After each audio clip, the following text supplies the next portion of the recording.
Hey there, welcome back for Love That Dog Part 2. Here we go. Before we get started, let's look at a couple of the poets that we're going to see and a couple of examples of their poems.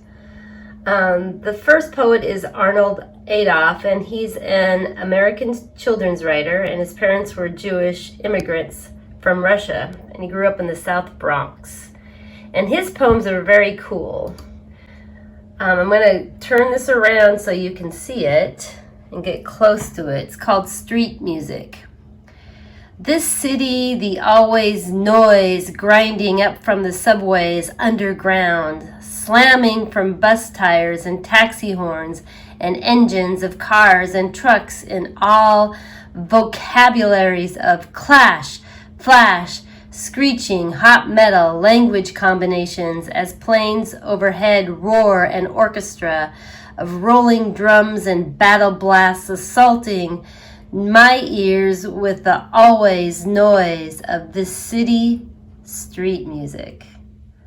I love that poem. The next group of poems we're going to look at are called concrete poems, and it's where you make poems and put them in the shape of the thing that you're writing about. So there's one about a cat, and it has words in it like mouse, playing cat, furry, surface. This is an umbrella, and it says, no more, not more rain splashing on the window pane. That's a very cool one. This one has words like bounce, bounce, bounce. It's kind of blurry, so I can't read the rest of it, but that's really cool. And this one is a panda bear, and it has different words about a panda. Those are called concrete poems. And then the last poet, and I'm just going to introduce him here, and then we'll watch a video next time, is Walter Dean Myers. He was born in West Virginia and grew up in Harlem, and we'll watch a video later where he tells his own story. It's pretty fascinating. I really, really, really did not get the pasture poem you read today. I mean, somebody's going out to the pasture to clean the spring and to get the little tottery calf while he's out there, and he isn't going to be gone long, and he wants you. Who is you? To come too? I mean, really? And you said that Mr. Robert Frost, who wrote about the pasture, was also the one who wrote about those snowy woods and the miles to go before he sleeps? Well, I think Mr. Robert Frost has a little too much time on his hands. I like that poem we read today about street music in the city. My street is not in the middle of the city, so it doesn't have that loud music of horns and trucks, clash, flash, screech. My street is on the edge of a city, and it has quiet music most of the time. Wisp, meow, swish.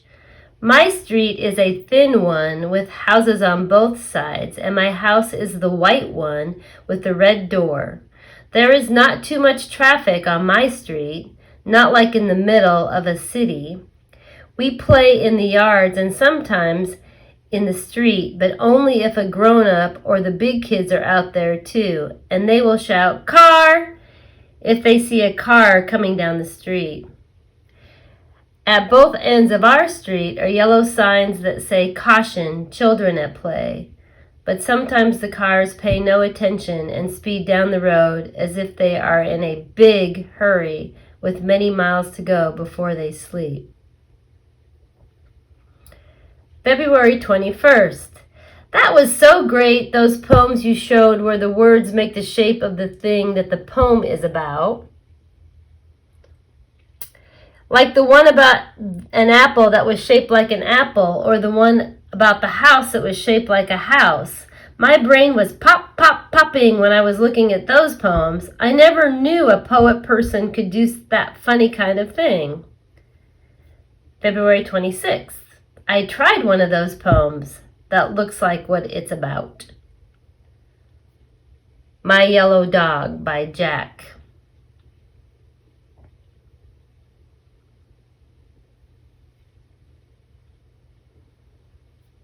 March 1st. Yes, you can type up the yellow dog poem that looks like a dog, but this time keep the spaces exactly the same, and maybe it would look really, really good on yellow paper. Maybe you could put my name on it, but only if you want to, only if you think it looks good enough. March 7th. I was a little embarrassed when people said things to me like, "Neat poem, Jack. How'd you think of that, Jack?" And I really, really like the one you put up about the tree that is shaped like a tree. Not a fake-looking tree, but like a real tree with straggly branches. But I want to know who is the anonymous poet in our class who wrote that, and why didn't he or she want to put his or her name on it?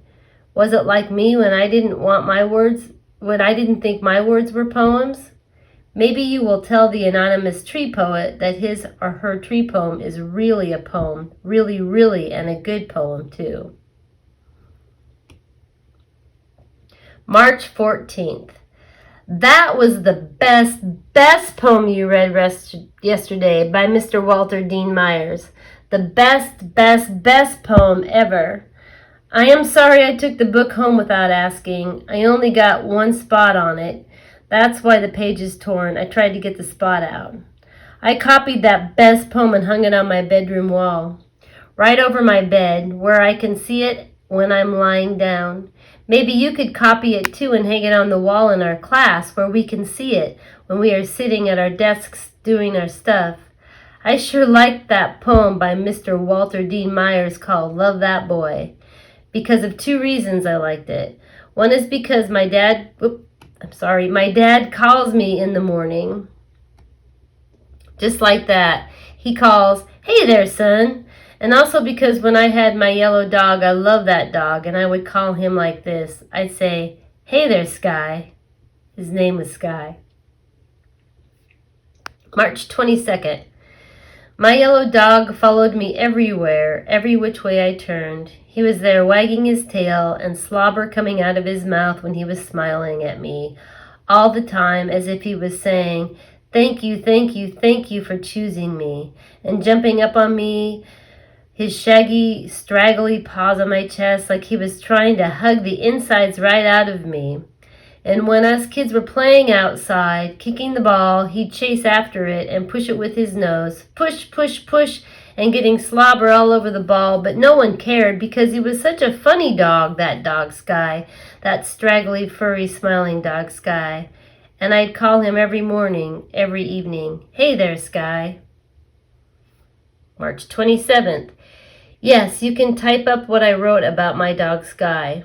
But don't type up that other secret one I wrote, the one I'll fold it up in the envelope with tape on it.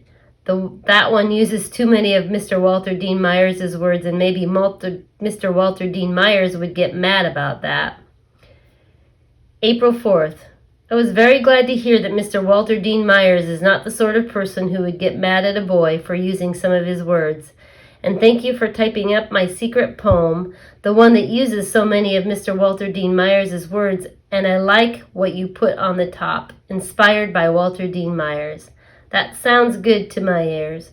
Now no one will think I just copied because I couldn't think of my own words. They will know I was inspired by Mr. Walter Dean Myers. But don't put it on the board yet, okay? Is Mr. Walter Dean Myers a live person? And if he is, do you think he could ever come to our city, to our school, to our class? And if he did, we should hide my poem with his words, hide it real good, just in case he would get mad about that. All right, we will see you next week with the last part of the book and a little video by Mr. Walter Dean Myers. Have a good weekend.